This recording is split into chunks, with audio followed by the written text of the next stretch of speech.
Todavía me quedé allí unos segundos más después de que las luces rojas y azules pasaron por mi rostro, pero en lugar de entrar en pánico, mi mente se fue hacia atrás, a un lugar muy lejano, no a esta noche, no a la reja fría frente a mí, sino a la época en la que creí, de todo corazón, que mi vejez llegaría de manera suave, como una tarde que deja caer el sol lentamente sobre el techo de una casa antigua. Me llamo Leticia del Carmen. Tengo 68 años. Más de 40 años de mi vida estuvieron ligados al olor a desinfectante, al sonido de las ruedas de las camillas rodando por los pasillos del hospital, a las guardias nocturnas tan largas que las piernas se entumecían. Y aún así, había que mantenerse firme para tranquilizar a otros. Fui jefa de enfermeras, acostumbrada a la presión, acostumbrada a cargar con la vida de los demás. Pero nadie me enseñó cómo prepararme para el silencio que llega cuando todo ese ruido desaparece. Hace 3 años, Joaquín Medina, mi esposo, se fue tras un derrame cerebral. Tan rápido que no alcancé a decirle que todavía no me acostumbraba a la idea de vivir sola. Terminó el funeral. La gente volvió poco a poco a sus vidas y yo me quedé con una casa que se sentía más grande de lo normal. No porque lo fuera, sino porque faltaba alguien. El jardín de la entrada seguía allí, con la bugambilia que planté el día que nos mudamos. Joaquín solía bromear diciendo que esa flor se parecía a mí. Parecía frágil, pero se aferraba con fuerza. Hiciera el clima que hiciera, no se soltaba. Cada mañana yo seguía regando las plantas, recogiendo las hojas secas, escuchando a lo lejos las campanas de la iglesia. Pensaba que quizá la vejez sería así. Una taza de atole caliente, una silla de mimbre en el porche, y tardes lo suficientemente tranquilas como para escuchar con claridad los latidos del propio corazón. Pero uno no vive solo de recuerdos. El silencio, cuando se prolonga demasiado, empieza a tomar la forma de la soledad. Hubo noches en que encendía la luz más temprano de lo necesario, solo para que la casa no se sintiera tan oscura. Hubo comidas que cocinaba para 2 personas, y luego me quedaba mirando cómo la otra porción se enfriaba sobre la estufa. No le conté esas cosas a nadie. Estoy acostumbrada a cuidar, no a quejarme. Entonces Mariana me llamó, una tarde lluviosa. Su voz al otro lado de la línea intentaba sonar normal, pero yo reconocí la tensión de alguien acorralado. Me dijo que la renta había subido, que Esteban estaba teniendo problemas en el trabajo, que las deudas viejas se acumulaban una sobre otra. No lloró, pero cada frase pesaba como una disculpa que no terminaba de decir. Yo estaba sentada, mirando por la ventana donde la bugambilia se movía suavemente con el viento. Recordé a Mariana cuando era niña, con el cabello amarrado a los lados, corriendo por el patio y llamándome cada vez que se raspaba la rodilla. Recordé que una vez prometí, pasara lo que pasara, que ella no tendría que sufrir sola. Hay promesas que uno no dice en voz alta, pero carga toda la vida. Vénganse para acá, le dije, con un tono tan suave como si fuera lo más natural del mundo. La casa es grande. Yo estoy sola y también me da tristeza. Aquí se ahorran la renta, se quitan preocupaciones. Del otro lado, Mariana guardó silencio unos segundos. Luego soltó un suspiro largo, como alguien que está a punto de ahogarse y por fin saca la cabeza del agua. Me agradeció una y otra vez. Dijo que solo sería algo temporal, que harían todo lo posible por acomodarse pronto. Yo escuché, y yo creí, porque era mi hija. El día que se mudaron, la casa volvió a llenarse de voces. Esteban se mostró respetuoso, me llamaba doña Leticia, cargaba cajas, preguntaba por mi salud. Mariana sonreía más de lo que la había visto sonreír en meses. Cociné una comida grande, más de lo necesario, solo para escuchar el sonido de los cubiertos contra los platos, para sentir que había alguien más hablando en la cocina. Al principio sentí que había hecho lo correcto. La casa ya no resonaba solo con mis propios pasos. Por las noches no cenaba sola. Me decía a mí misma que quizá así era como la familia llenaba los vacíos que deja el tiempo. Pero hubo cambios muy pequeños, tan sutiles que al principio no los noté. Esteban empezó a subir más el volumen de la televisión. Mariana pasaba mucho tiempo en el celular, hablando de cosas que ya no lograba seguir. Me mudé del cuarto principal al de atrás, para mayor comodidad. Como dijeron ellos, y asentí sin pensarlo demasiado. Al final, solo era cambiar de habitación, me repetí. Seguía creyendo que todo se acomodaría, que era solo una etapa, que cuando pasara la dificultad, ellos volverían a pararse sobre sus propios pies, y la casa recuperaría su ritmo anterior, más tranquilo. No sabía que, mientras yo abría la puerta con toda la confianza de una madre, algo más también estaba entrando, en silencio. Abrí la puerta de mi casa, pero no sabía que también estaba abriendo la puerta a una ocupación lenta, callada y muy difícil de notar. Los primeros días después de que se instalaron, me admití a mí misma que la casa se sentía distinta, no de una manera ruidosa o molesta de inmediato, sino como un cambio suave, astuto, como el agua que se filtra poco a poco en la madera vieja, sin que el ojo lo perciba. Por las mañanas, Mariana se levantaba antes que yo, preparaba café y me dejaba una taza en la mesa con un «Mamá, tómalo para que entres en calor». Esteban, me decía doña Leticia con respeto, y de vez en cuando elogiaba mis guisos diciendo que sabían igual que los de su mamá.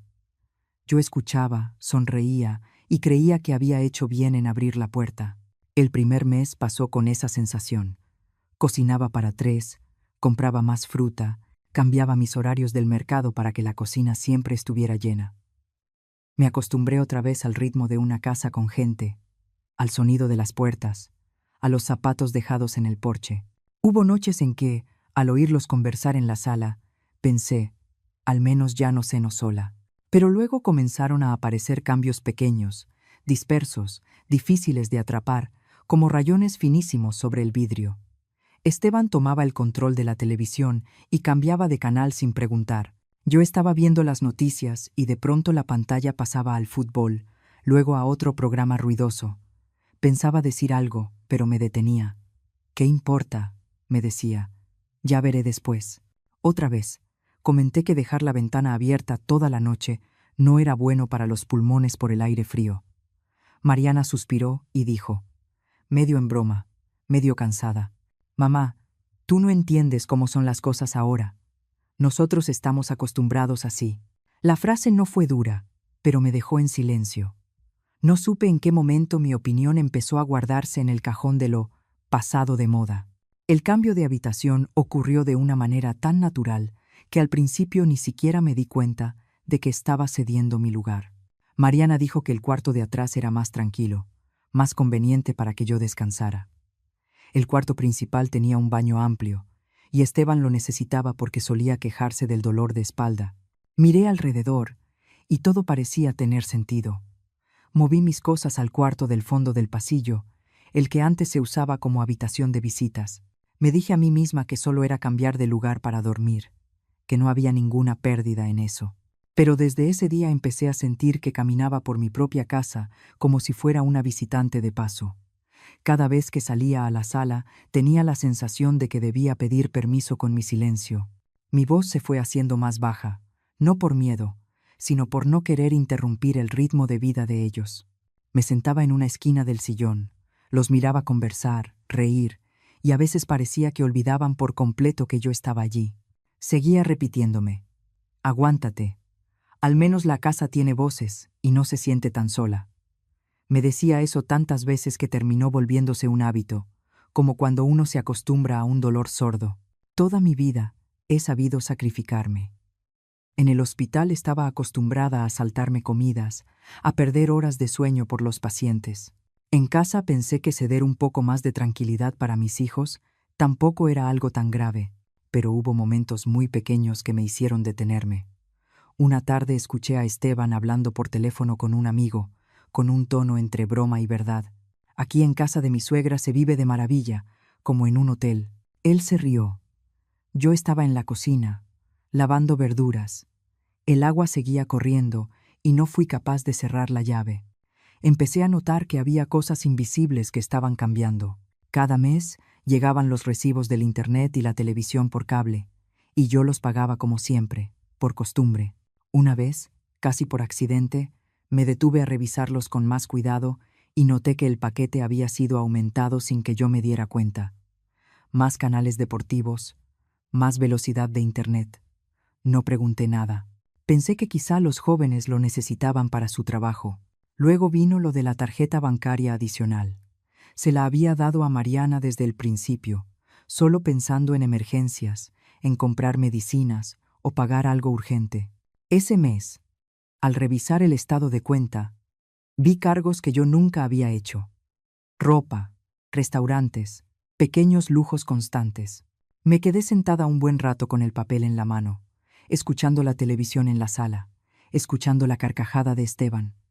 Podía preguntar, podía decir algo, pero no lo hice. Elegí el silencio, no porque no viera lo que estaba pasando, sino porque no quería romper aquello que todavía llamaba familia. Me convencí de que estaban pasando por un momento difícil, de que cuando todo mejorara las cosas serían distintas. Creí que mi paciencia era una forma de amar, pero ese silencio no suavizó nada. Al contrario, fue como tierra fértil para que creciera algo más. Esteban empezó a moverse por la casa con una familiaridad que no le correspondía, como si fuera su territorio. Mariana dejó de preguntarme antes de mover los muebles.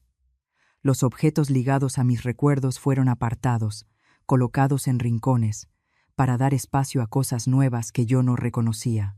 Hubo noches en que regresé al cuarto del fondo del pasillo, cerré la puerta y me di cuenta de que ya no escuchaba las risas de la sala. No porque ellos guardaran silencio, sino porque esa puerta me había dejado fuera. Me senté en la cama, miré el techo, y por primera vez en muchos años me sentí perdida dentro del lugar que siempre había sido mi refugio más seguro. Aún así, seguí aguantando. Seguí diciéndome que solo era una etapa, que si hablaba, me convertiría en la mamá difícil, la vieja fastidiosa. No quería hacer eso ante los ojos de mi hija, pero muy dentro de mí había una sensación persistente que todavía no me atrevía a nombrar. La sensación de que cada vez que yo callaba, alguien avanzaba un paso más dentro de mi espacio, de que mi bondad estaba siendo confundida con un permiso, y no sabía que muy pronto harían algo que me obligaría a mirar esa verdad de frente, que mi silencio, durante todo ese tiempo, no había sido para conservar la armonía, sino para alimentar algo que terminaría por devorarme a mí misma. Estaba de pie frente a la reja de mi propia casa, en plena noche en la colonia Narvarte, con el manojo de llaves que me había acompañado durante décadas. El metal estaba helado, metí la llave en la cerradura, giré, pero la reja no se movió. En ese instante, desde adentro se escuchó la voz de un hombre, áspera por el alcohol, gritando como una orden. «¡No la dejen entrar! Ella ya no vive aquí». El corazón se me encogió. Antes de entender qué estaba pasando, las luces rojas y azules de una patrulla se reflejaron en la fachada de la casa. Esa luz rebotó en los barrotes, en las macetas que yo cuidaba cada mañana. Un policía se acercó, con voz firme pero sin dureza. «¿Tiene usted documentos que acrediten que es la dueña de esta casa?». Solté una risa seca, tan extraña que ni yo misma la reconocí. Esa casa la habíamos construido mi esposo y yo, ladrillo por ladrillo, pared por pared, con nuestra juventud y 40 años de trabajo. Y aún así, esa noche, las mismas personas a las que yo había abierto la puerta llamaron a la policía para sacarme. Metí la mano en el bolsillo del abrigo y saqué un sobre cuidadosamente sellado. En ese momento, lo entendí con absoluta claridad. Sin eso, esa noche no solo habría perdido mi casa, habría perdido toda mi vida. Y antes de seguir contando, quiero preguntarte algo, con toda suavidad. ¿Desde dónde estás escuchando mi historia? Déjame un comentario para que lo sepa, para que yo entienda hasta dónde ha llegado este dolor. Esa noche avanzó muy despacio, como si toda la casa contuviera el aliento esperando que algo ocurriera. Lo noté desde que cayó la tarde, cuando Esteban regresó más temprano de lo habitual, con un andar distinto y una bolsa grande de cervezas en la mano. No me miró, dejó la bolsa sobre la mesa y gritó hacia el cuarto de adentro. «Hoy en la noche vienen unos amigos a ver el fútbol». La frase cayó en el aire como un aviso, no como una petición. Yo estaba en la cocina, cortando verduras. El cuchillo se quedó suspendido a medio movimiento. Miré a Mariana. Estaba recargada en el refrigerador, deslizando el dedo por el celular, y asintió apenas, como si eso ya estuviera decidido desde antes. Abrí la boca para decir algo, pero me quedé callada. Una parte de mí todavía quería creer que solo sería una noche más ruidosa de lo normal. Cuando oscureció por completo, los amigos de Esteban empezaron a llegar uno tras otro. Traían risas estruendosas, olor a cerveza barata y humo de cigarro. La televisión estaba a todo volumen. El fútbol se apoderó de la sala. La voz del narrador, los gritos en cada jugada hacían vibrar las paredes.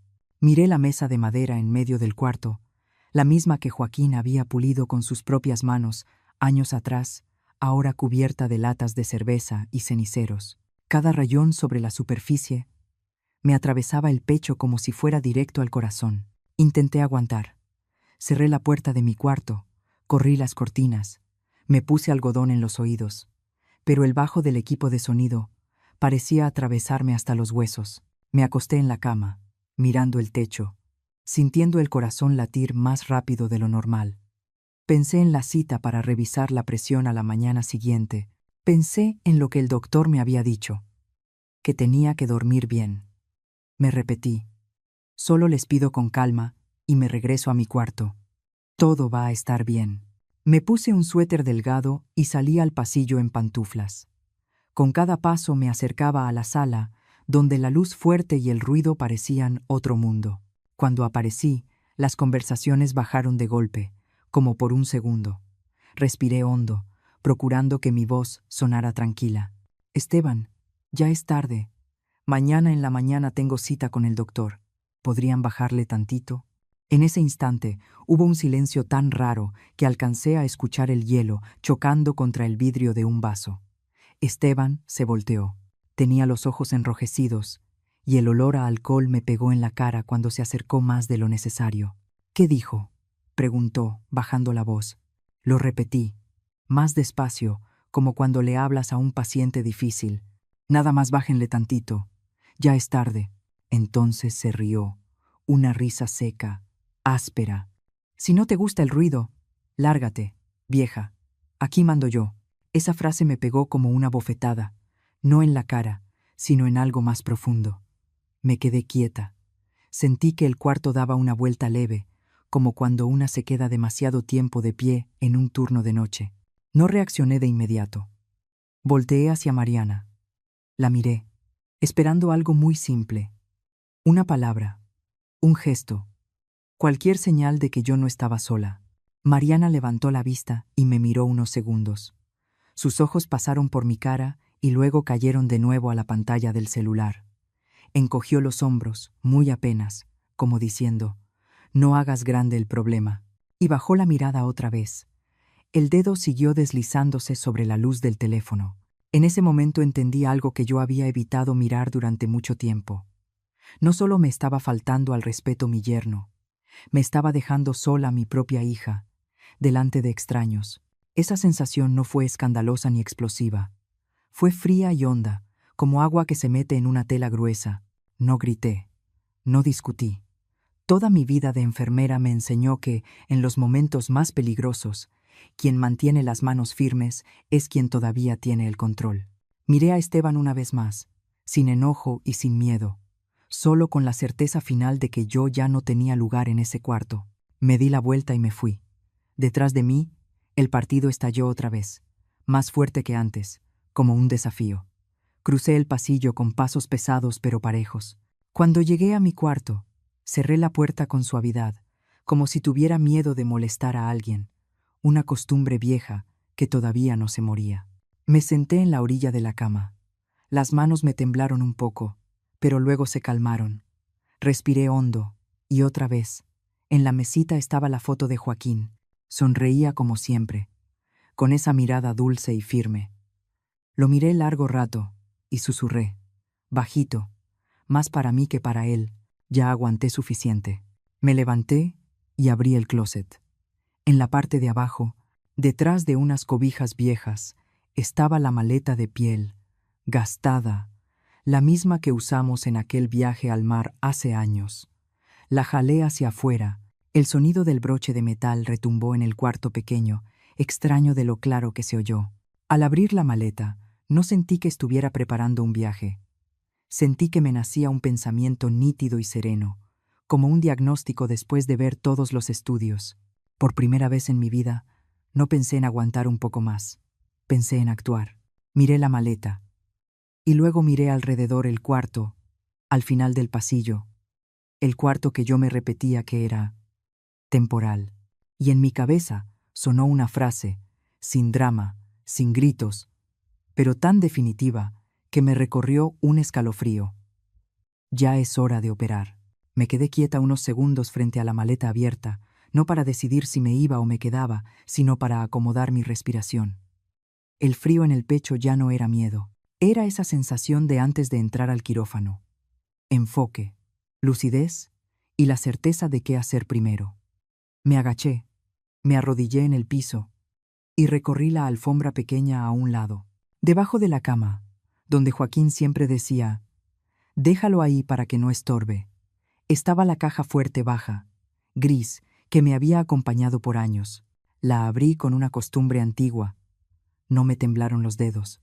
Adentro, los papeles estaban perfectamente ordenados dentro de una carpeta de plástico azul, el color de los expedientes, de los signos vitales, de las decisiones que no se pueden tomar con dudas. Puse la carpeta sobre la cama, me senté a un lado y dejé que la luz de la lámpara cayera directo sobre cada renglón. No era la primera vez que leía esos documentos, pero sí era la primera vez que entendía por completo el peso de cada punto, de cada cláusula. Después de que Joaquín murió, pasé meses con esa confusión de quien despierta tras una anestesia larga. Lo familiar se volvió extraño, y lo que más me asustaba eran las decisiones sobre el futuro de mi hija. En ese tiempo, Tomás Rangel, amigo de Joaquín, abogado más acostumbrado a las notarías que a las salas, fue a verme. Se sentó en la silla de mimbre del porche, tomó el café que yo le serví y me escuchó hablar de Mariana, del miedo de una madre a que su hija se desmorone. Tomás no me interrumpió. Esperó a que yo terminara y luego bajó la taza con una voz grave, lenta. «Leticia, querer a tu hija es una cosa, los papeles son otra». Yo recuerdo que fruncí el ceño, porque me dolía esa manera tan directa de decirlo. Él siguió: «No porque tu hija sea mala, sino porque la vida no es suave. Tú cuidas el cariño con el corazón, pero la ley cuida los límites con firmas». Hablamos mucho esa tarde. Firmé ciertos documentos para evitar trámites después, como él decía. Se adelantó el nombre en una parte. Sí, pero yo conservé el usufructo de por vida claro, sin enredos, y una cláusula de revocación en caso de maltrato o ingratitud. Al firmar, me reí y dije que seguro nunca iba a necesitar eso. Tomás solo asintió. No se rió conmigo. Esa noche, al abrir de nuevo aquella carpeta azul, todo quedó tan claro como bajo la lámpara del quirófano. Guardé los documentos en la maleta, los puse arriba, como quien acomoda el instrumental antes de un procedimiento. No metí mucha ropa, solo lo necesario, pero sí guardé los papeles, mis tarjetas del banco y una libreta pequeña. Cerré la maleta y escuché el broche hacer clic, firme. Salí al pasillo. En la sala seguía el escándalo. Gritos, carcajadas, el olor a cerveza y tabaco mezclándose en el aire. Nadie notó que yo pasaba. Mariana seguía con los ojos en la pantalla. Esteban estaba de espaldas al pasillo, levantando la mano al ritmo del partido. Crucé como un fantasma, y esa vez ya no me dolió. Me confirmó lo que yo ya había decidido. Abrí la puerta principal. El aire de la noche era más fresco que el de la casa, y lo respiré hondo. La calle estaba extrañamente quieta, como si la colonia entera supiera guardar silencio mientras cada familia se descompone por dentro. Bajé la maleta por el escalón y pedí un taxi. Cuando el coche se detuvo, el chofer me miró la maleta y no preguntó de más. Me senté atrás, puse la maleta junto a mis pies y le di la dirección de un hotel pequeño cerca de la Alameda Central. El taxi se puso en marcha. A través del vidrio, la casa se fue quedando atrás y la luz de la sala todavía se derramaba hacia la calle. No volteé a verla por mucho tiempo. Dentro del coche, el sonido parejo del motor iba y venía, como un latido ajustado. Abrí el teléfono, no para llamarle a nadie, sino para escribir una línea, sin enviarla, solo para acomodarla en el lugar correcto dentro de mi cabeza. Tecleé despacio, palabra por palabra, y luego la leí de nuevo, sin emoción de más, sin queja. Al llegar al hotel, hice el registro rápido. Un cuarto pequeño, limpio, con buena luz. Dejé la maleta en el piso, colgué el abrigo, me lavé la cara con agua fresca. En el espejo, mi rostro se veía más sereno de lo que yo esperaba.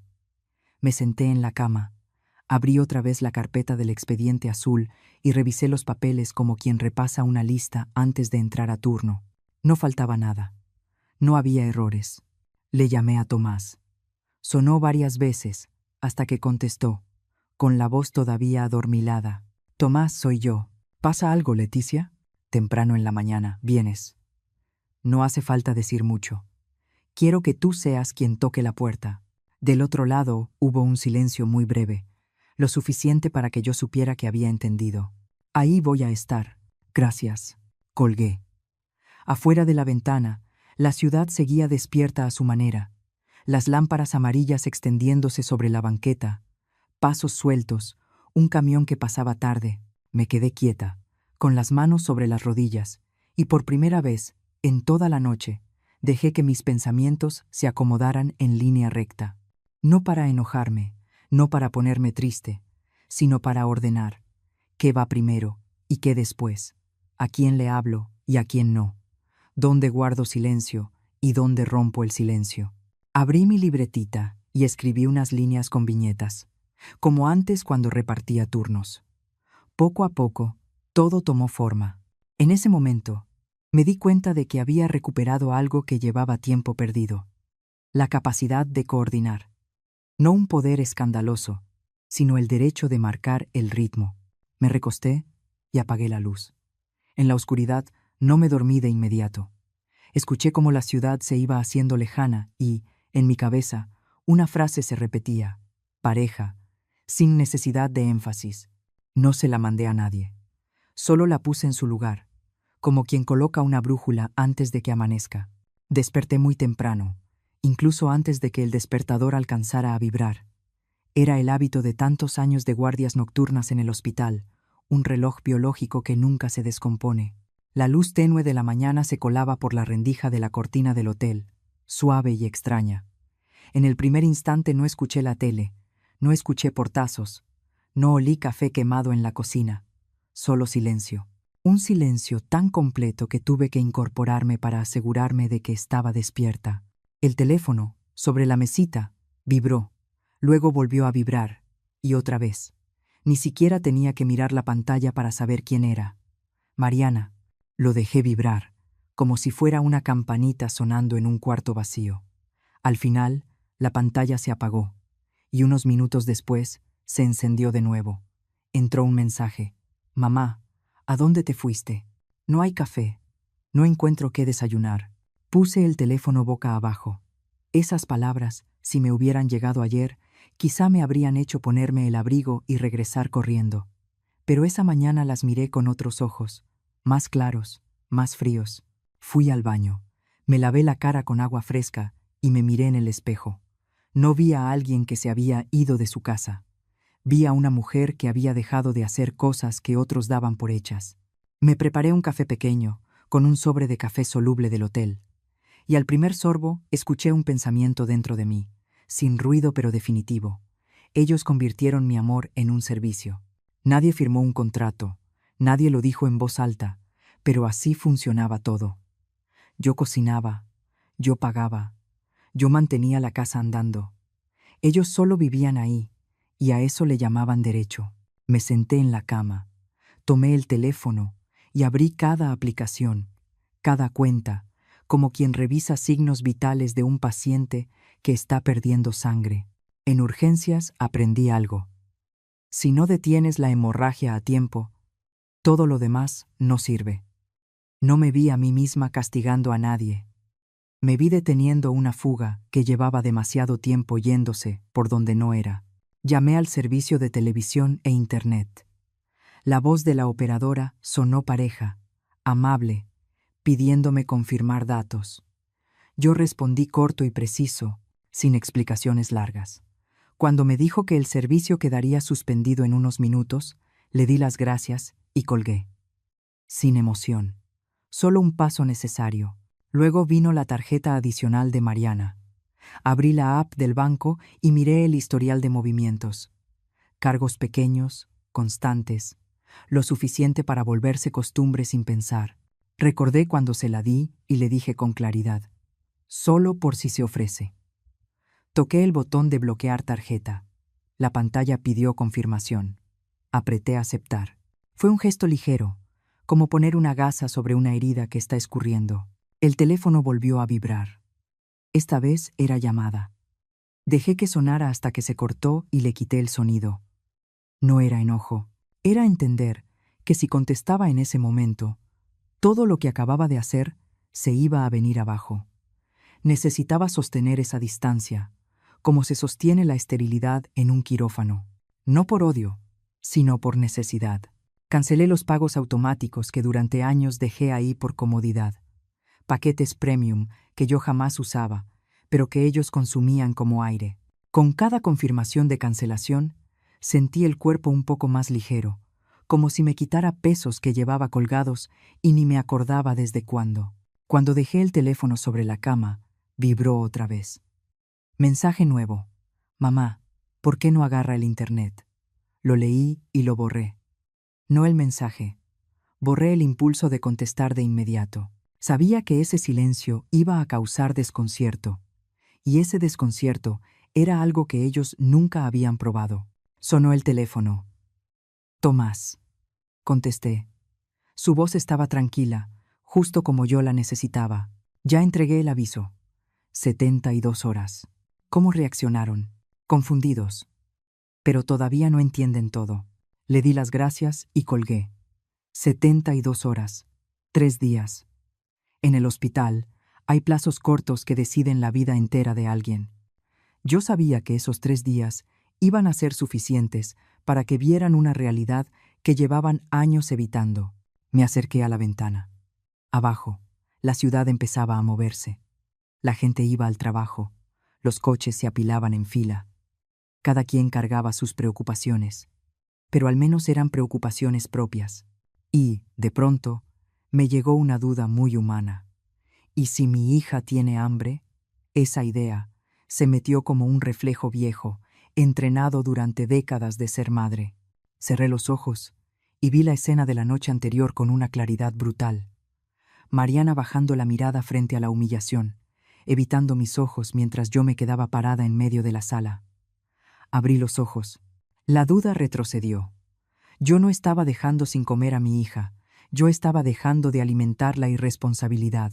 Hay una línea delgadita entre las dos cosas, y yo la había cruzado sin darme cuenta desde hacía mucho.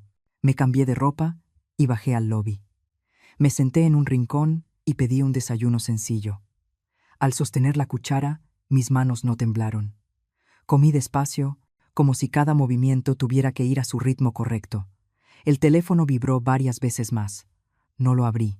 Lo dejé ahí, callado. Y dentro de ese silencio sentí que algo distinto empezaba a formarse. Yo no me vengaba a gritos. No necesitaba pararme frente a ellos a pelear sobre quién tenía razón. Hice lo que nunca esperaron. Retiré lo que los había protegido de las consecuencias de sus propios actos. Abrí un vacío sin café listo, sin red para matar el tiempo, sin alguien atrás arreglándolo todo.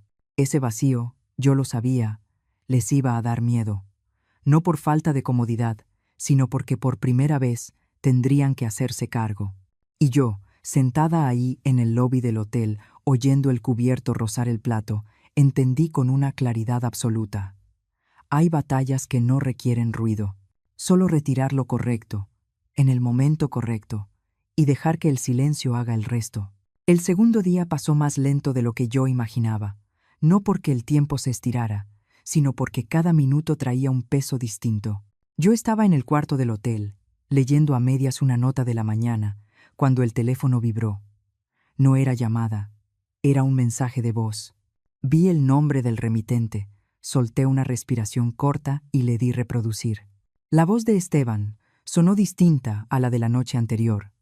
Ya no venía con gritos ni con burlas. Era una voz baja, lenta, esforzándose por sonar educada. Doña Leticia, pues, seguro ayer todos andábamos tensos. Le pido disculpas si dije algo de más. Regrese a la casa. Ya, asunto arreglado. Yo no lo tomo a mal. Escuché todo. No le adelanté. No lo pausé a la mitad. Y hubo algo que entendí con una claridad brutal. En esas palabras no había ni una sola disculpa de verdad. Solo había condescendencia, como si él me estuviera perdonando a mí por haber alterado el orden que él mismo se había otorgado el derecho de imponer. Apagué el audio, dejé el teléfono sobre la mesa y sentí como por dentro todo se me quedaba en calma, no por herida, sino por un despertar tardío. No pasaron ni 10 minutos cuando me llegó un mensaje de Mariana. Mamá, ya exageraste. Aquí todo está hecho un caos. Regresa, hablamos para que todo se calme. Leí esas palabras una y otra vez. Exageraste, para que todo se calme. Y vi por fin algo que antes yo siempre evitaba mirar de frente. Para mi hija, yo seguía siendo la que debía agacharse para conservar la paz, la que debía ceder un paso y luego otro, con tal de que los demás no se incomodaran. No contesté. No porque no supiera qué decir, sino porque si respondía en ese instante, me iba a poner otra vez el papel de siempre, el papel de la que arregla, de la que se sacrifica para que otros estén tranquilos. Dejé el teléfono, me levanté y caminé en círculos por el cuarto.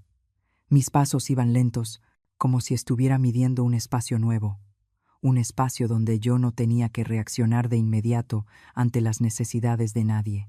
Le llamé a Tomás. Contestó al primer timbrazo, como si ya hubiera adivinado esa llamada. Ya te empezaron a marcar, ¿verdad? Sí. Acuérdate de lo que te dije ayer. No cortes la luz ni el agua tú directamente.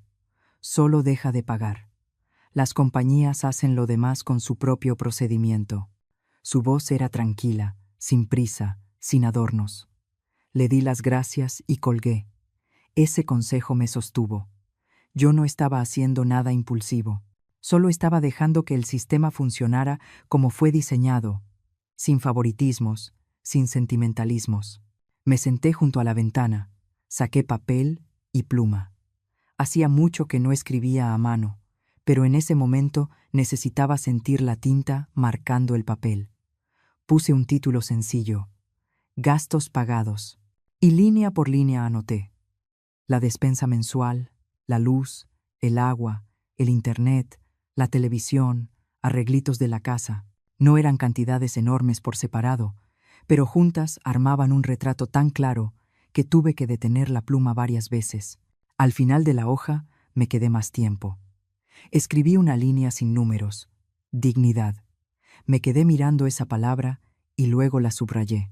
Ese era el gasto más caro, y también el que yo había permitido que me cobraran poquito a poquito sin darme cuenta. El teléfono volvió a vibrar.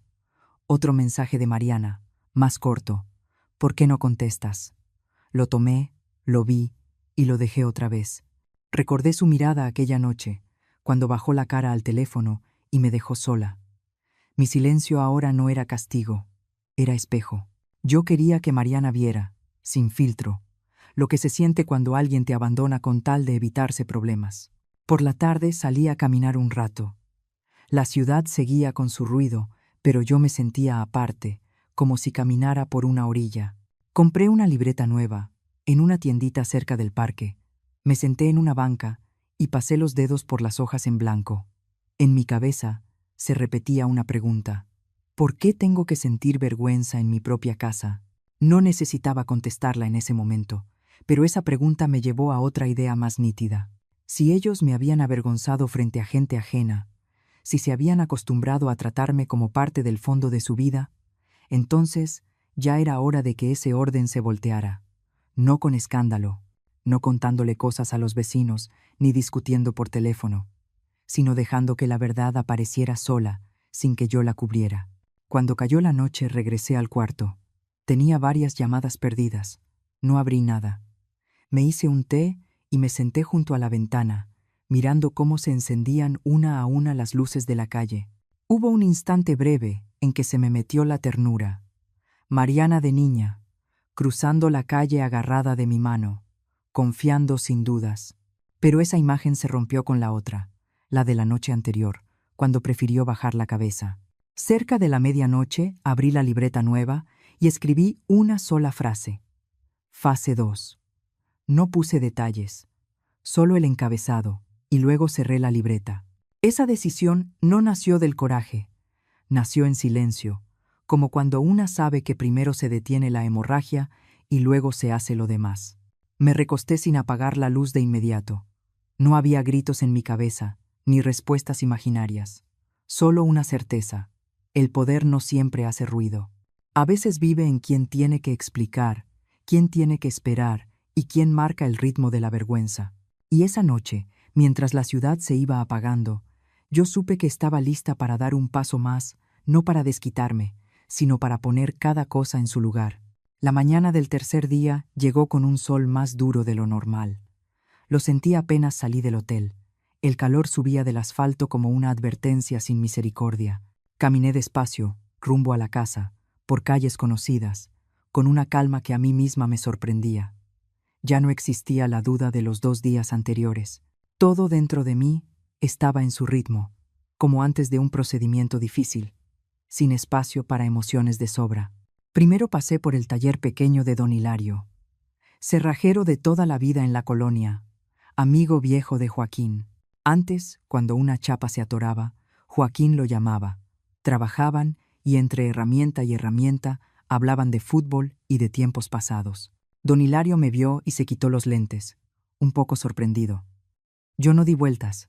Dije lo que necesitaba, corto, claro, lo suficiente para que entendiera. Él asintió sin preguntar por qué y me pidió que esperara 15 minutos.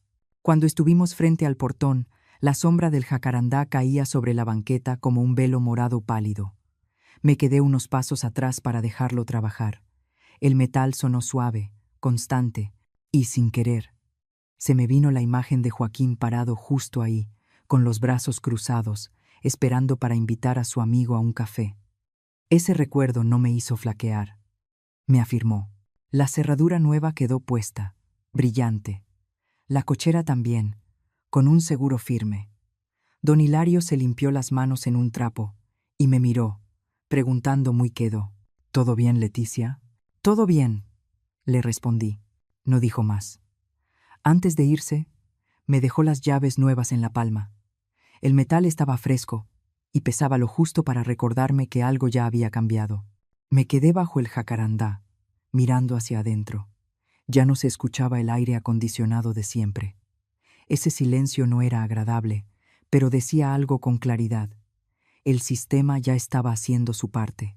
Imaginé el calor encerrado, espeso, y entendí que, por primera vez, ellos no podían prender un botón para huir de las consecuencias. La puerta de la casa se abrió de golpe. Esteban salió desaliñado, la camisa arrugada, los ojos hundidos. Entrecerró la mirada por el sol, se paró detrás de los barrotes y soltó una risa seca. ¿Y ahora qué? ¿Ya se te acabó el dinero del hotel y vienes a pedir que te dejen entrar? Su voz intentaba sonar superior, pero yo alcancé a oír la prisa escondida al final. Yo no avancé. Me quedé en mi sitio, dejando que el sol le pegara de frente. Vengo a revisar el avance de la mudanza, dije, pareja. A las 6 de la tarde se vence el plazo. La frase cayó en el aire como un reloj imposible de negociar. Esteban frunció el ceño, miró alrededor, como buscando apoyo. Y en ese mismo momento, varias puertas del vecindario comenzaron a entreabrirse. Doña Marta, la de enfrente, regaba sus plantas más lento de lo normal. Don Luis, al lado, fingía acomodar su radio. Esos oídos que habían tenido que aguantar música a todo volumen aquella tercera noche, ahora se asomaban en silencio hacia mi portón. Esteban se dio cuenta de eso. La arrogancia en su rostro cayó un nivel. «Usted no puede hacer eso», dijo más fuerte, como si intentara convencerse a sí mismo. «Voy a llamar a la policía». Metí la mano en mi bolsa y saqué el sobre que ya llevaba preparado. No lo levanté en alto ni hice alarde. Solo lo apoyé sobre los barrotes, dejando que el sol iluminara el borde del papel. «Llame», dije. «Yo tengo documentos». Un silencio espeso se extendió entre nosotros. Vi a Esteban tragar saliva. Los vecinos no dijeron nada, pero su sola presencia hacía que cada palabra pesara más. En el hospital había visto a pacientes cambiar de actitud cuando entendían que ya no estaban en una habitación privada, cuando sabían que sus actos estaban siendo observados. Esa misma sensación se dibujó con claridad en el rostro de Esteban. Se dio la vuelta y caminó unos pasos hacia el interior de la casa, murmurando algo entre dientes. Yo me quedé ahí, bajo la sombra del jacarandá, con el manojo de llaves nuevas en la mano, sin avanzar ni retroceder. Escuché el movimiento de los muebles, pasos apresurados. Ya no había televisión, ya no había música, solo los sonidos sueltos de una casa que empezaba a desarmarse. Entonces la puerta interior volvió a abrirse. Esta vez no fue Esteban, fue Mariana. La luz del sol me permitió ver con claridad sus ojos enrojecidos, el cabello amarrado deprisa. Se detuvo en seco al verme, como si no esperara que yo siguiera allí. En ese breve instante, ya no vi a la mujer que solía decir, «Mamá, estás exagerando», sino a la niña que corría hacia mí cada vez que sentía miedo. «Mamá». Ese llamado salió muy bajito, pero fue suficiente para atravesar todas las defensas que yo había levantado. No lo dijo como reproche, lo dijo como alguien que busca un salvavidas en medio del remolino. Yo no di un paso al frente, me mantuve en mi lugar, dejando que la distancia dijera lo que tenía que decir. Mariana se aferró a los barrotes, me miró, luego miró las llaves en mi mano. La comprensión empezó a asomarse en su mirada. Esta vez, nada estaba bajo su control. Esteban apareció detrás de Mariana, dispuesto a decir algo, pero se detuvo al notar las miradas de los vecinos fijas en el portón. Bajó la voz, cambió el tono, intentó suavizarse. «¿Podemos hablar? Al menos pasar adentro». Negué con la cabeza. Apenas. No era un rechazo al diálogo, sino a volver a un espacio que ya no era seguro para mí. «Todo lo que hay que decir está escrito en los documentos», respondí. «El tiempo que queda, úselo para sacar sus cosas». Miré a Mariana, manteniendo la mirada serena, sin reproches. Ella bajó la cabeza y las lágrimas cayeron sobre sus manos. Esa escena me apretó el corazón por un segundo muy breve, pero no crucé el límite que ya había marcado. Hay lecciones que no se enseñan con consuelo. Me di la vuelta y me alejé despacio, paso a paso, saliendo de la sombra del jacarandá. Detrás de mí, las voces se hicieron más bajas, hasta mezclarse con el silencio pesado del mediodía. No sabía qué se dirían cuando la puerta se cerrara. Solo sabía que, a partir de ese momento, el orden había cambiado. Y ese cambio no necesitó gritos, necesitó testigos, un portón que no se abrió y la verdad expuesta, desnuda, bajo el sol. Yo seguía frente al portón, con el sol cayéndome directo en los hombros, cuando Mariana empezó a hablar más rápido, con la voz entrecortada, como quien teme quedarse sin aire. Me habló del calor dentro de la casa, de la leche que ya se había echado a perder en el refrigerador, de los alimentos congelados que se habían descongelado, de que no quedaba efectivo en su cartera. Yo escuché sin interrumpir. En sus ojos vi un pánico real, pero era el pánico de alguien que, por primera vez, se veía obligada a enfrentar las consecuencias, sin su salida habitual. «Mamá, hace muchísimo calor», dijo Mariana, aferrándose a los barrotes. «La comida ya se echó a perder. No tengo dinero». Respiré hondo, cuidando que la voz no me temblara. Mariana la llamé por su nombre, despacio. «Ya tienes 35 años». La frase no fue dura, pero cayó como una línea que detiene el paso. No regañé, no humillé, solo la devolví a su edad real, la edad en la que una persona se hace responsable de lo que come, del calor que pasa, de las decisiones que toma. Mariana bajó la cabeza, los labios le temblaron.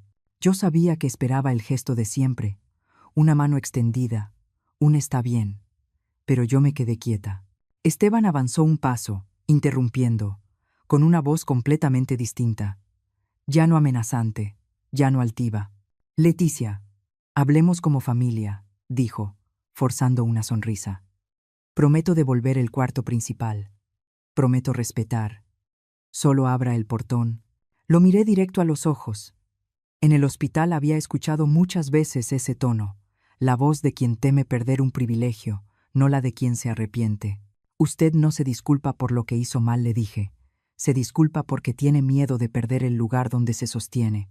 Esteban quiso responder, pero yo ya había metido la mano en la bolsa.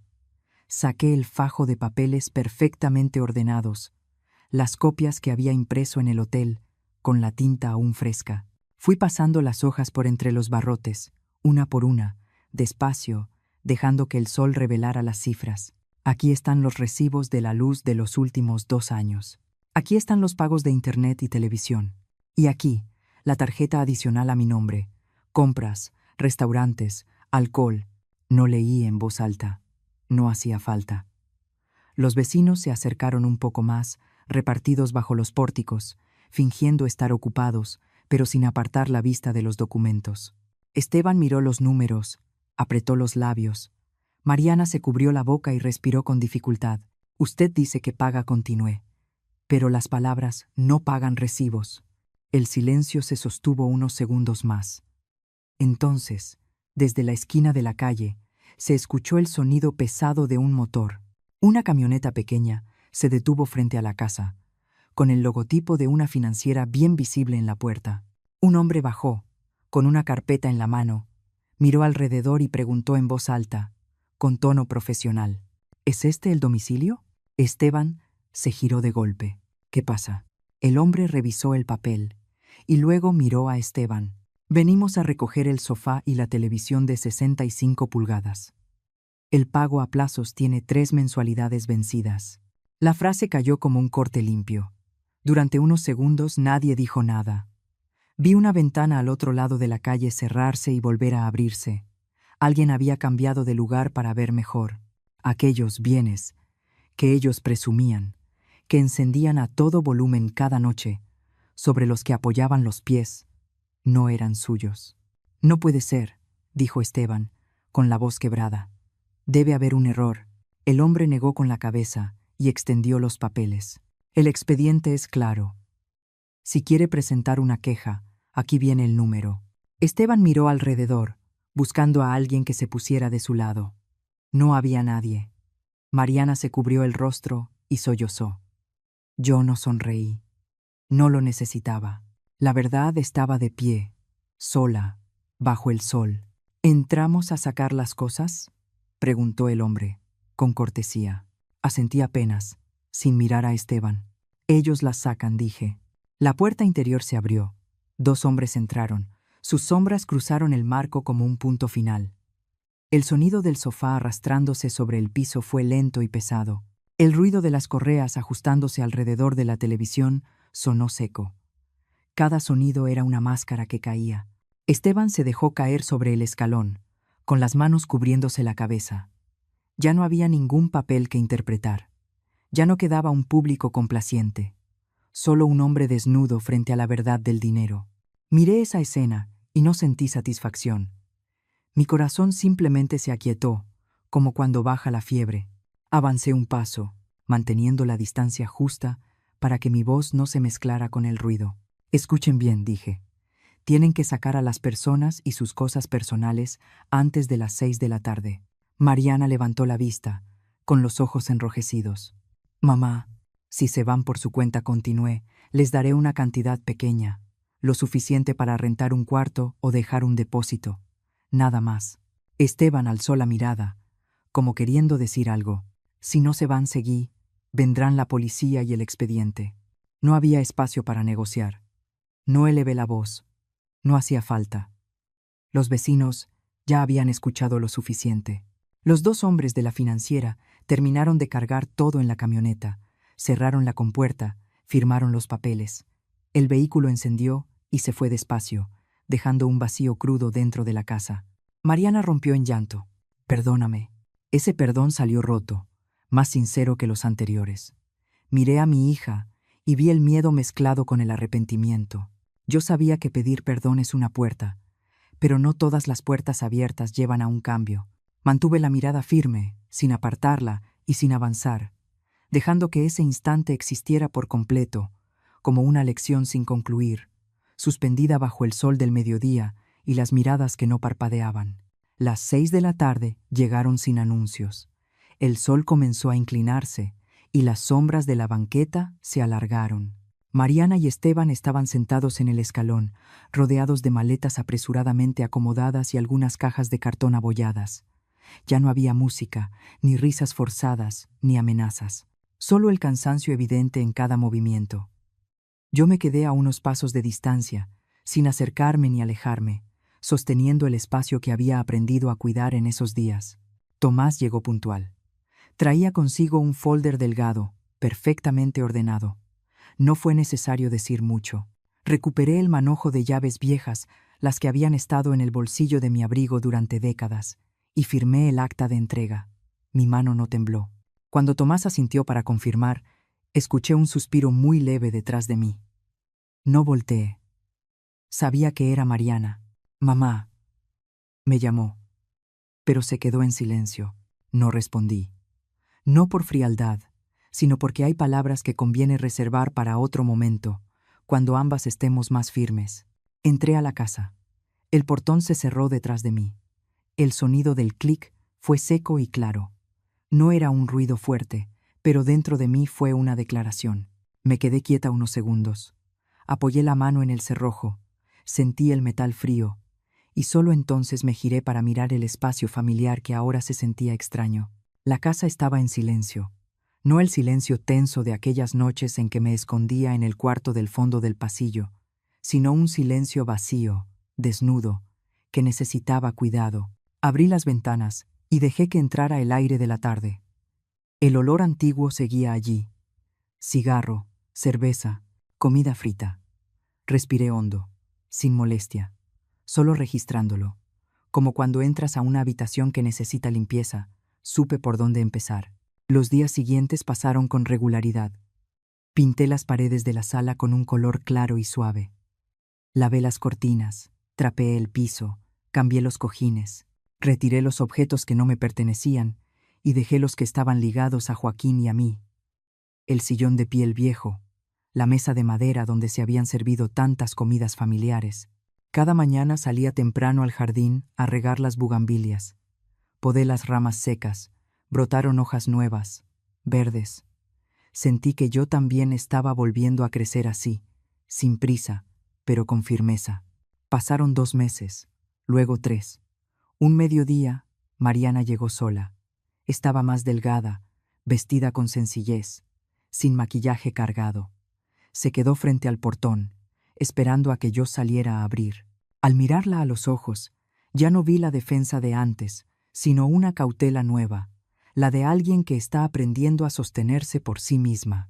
Nos sentamos en la mesa de la cocina. Serví agua. No hubo café ni pan dulce. Mariana habló despacio. Dijo que había vuelto a trabajar, jornadas largas, sueldo no muy alto, pero constante. Esteban, contó, estaba en un trabajo honesto, pesado. Dijo que él bebía menos, no por promesas, sino por miedo a perder el empleo. Escuché y asentí.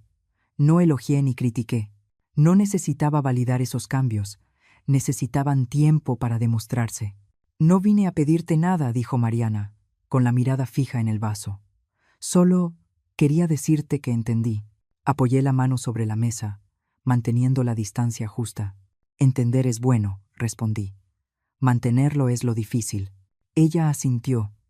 Al levantarse para irse, miró alrededor de la cocina y luego me miró a mí. Abrí el portón. No hubo abrazos ni manos tomadas, solo un leve movimiento de cabeza, suficiente. Yo no corté a mi hija. Corté la dependencia. Mis límites no eran un muro, sino una puerta con condiciones. Para entrar, había que traer respeto. No lo expliqué muchas veces. Dejé que mi manera de vivir lo dijera. La sala fue cambiando poco a poco. Reacomodé los sillones, coloqué una mesa larga. Los jueves por la tarde invité a varias mujeres del barrio a tomar té. Hablábamos de salud, nos tomábamos la presión, compartíamos recetas médicas, hablábamos de los hijos. Nadie tenía que pedir permiso para hablar. Nadie era callada por no entender los tiempos de ahora. Volví a un papel que conocía bien, el de cuidar. Pero esta vez cuidaba a las personas correctas. No rescaté a quienes me veían como un servicio. Me cuidé a mí y a quienes entendían el valor de la consideración. Algunas noches me sentaba sola en el porche.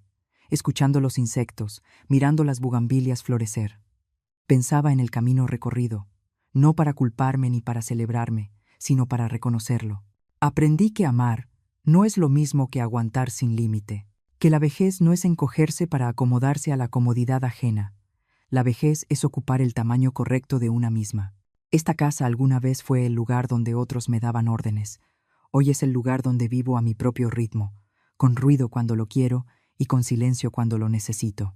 Yo no eché a mi hija a la calle, eché de la casa la costumbre de tratar a una madre como servicio, y desde entonces, cada vez que el portón se cierra, el sonido del clic ya no es encierro. Es la confirmación de que estoy en el lugar correcto, viviendo la vida que elegí. Al contar esta historia, todavía escucho con claridad el sonido del portón al cerrarse, no para aislar, sino para proteger. Tal vez muchos de nosotros, en algún momento de la vida, hemos tenido que aprender a poner límites tarde, como yo. Si esta historia te tocó el corazón, regálame un like, sígueme y suscríbete para que podamos encontrarnos en más historias. Y de verdad quiero saber, ¿desde dónde estás viendo mi historia? ¿Alguna vez viviste un momento en el que tuviste que elegirte a ti mismo o a ti misma? Quizá tus palabras en los comentarios sean el consuelo que alguien, en este momento, necesita para sentirse escuchado.